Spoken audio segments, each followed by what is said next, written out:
Greetings, everybody. It's Gleekon here again with another episode of Lore of Warcraft. We are on a little hiatus now from the Let's Plays after we beat our last one, which, again, I apologize. That one kind of dragged on a little bit long because I was overcautious and a little bit afraid after my butt got whooped so bad the previous one.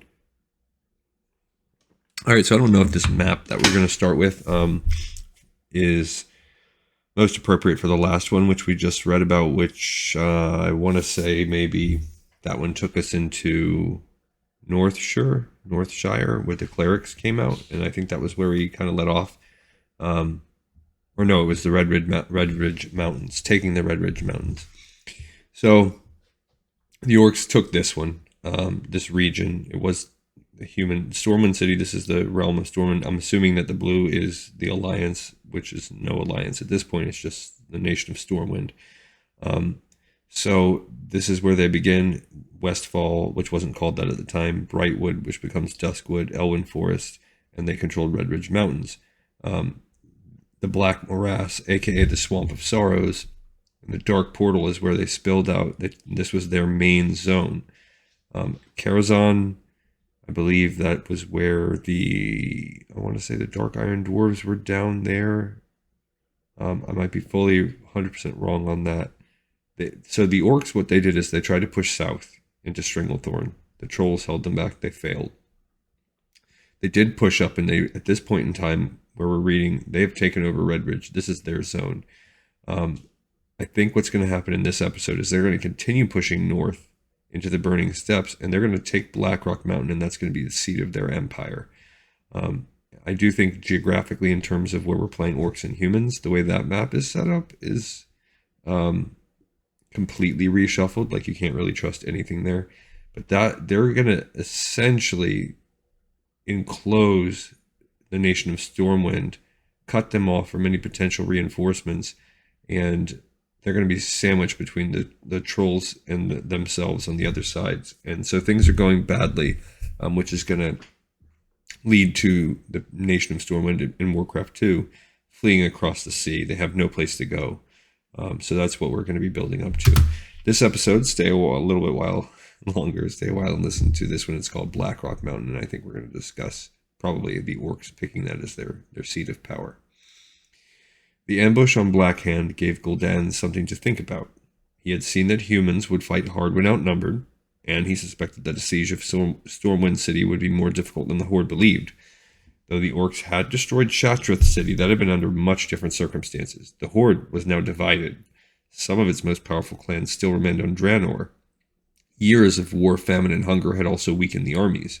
What was more, Gul'dan had learned about Medivh's defense of Stormwind City against the Gurubashi trolls in years past. He had also discovered fragments of knowledge about the history of the Guardian and the Council of Tirisfal. Although this is going to be a little bit different because technically Medivh is on their side. All of this only deepened the mysteries surrounding Medivh. Was he sincere in wanting the Horde to conquer Azeroth? Was he truly a puppet of the Burning Legion? Or did he have some ulterior motive in mind? If so, Medivh might find a reason to wipe out the orcs just as he had done to the Gurubashi. Gul'dan recalled how he had empowered the Horde before its conquest of Karabor. He had broken the world's elements and infused their energies into the orcs. Azeroth teemed with elemental spirits, and they were much stronger than those on Draenor. So he's going to try to rinse and repeat. Shadow Council spies reported sensing massive elemental activity to the northwest of Red Ridge near a smoldering volcano called Blackrock Mountain. And if you remember, that's where Ragnaros burst out. I believe it was Ragnaros, due to the Dark Iron Dwarves' messed up attempts to summon them and ravaged the surrounding areas. And he's like an elemental king. Chokal confirmed those reports, but he kept some information to himself. Not only did the two-headed ogre sense elemental power in the mountain, but he had also discovered that the local spirits were in league with the old gods. The Shadow Council secretly traveled to Blackrock Mountain, planning to subjugate its inhabitants. It was a disaster. No orc had ever dealt with this level of raw elemental might on Draenor. The first few Shadow Council warlocks who tried dominating the elements faced a grim fate. They were burned from the inside out by gouts of flame. Deep beneath Blackrock Mountain lived Ragnaros, the elemental lord of fire. He commanded innumerable lesser elementals, as well as an entire nation of mortal slaves. For centuries, the Dark Iron Dwarves had served as Ragnaros' loyal subjects. Whenever a warlock tried to trespass too deep into the mountain, the Dark Irons would attack, their forces bolstered by raging fire elementals. Okay, so yeah, that's a formidable... I don't know how they're going to make this their base.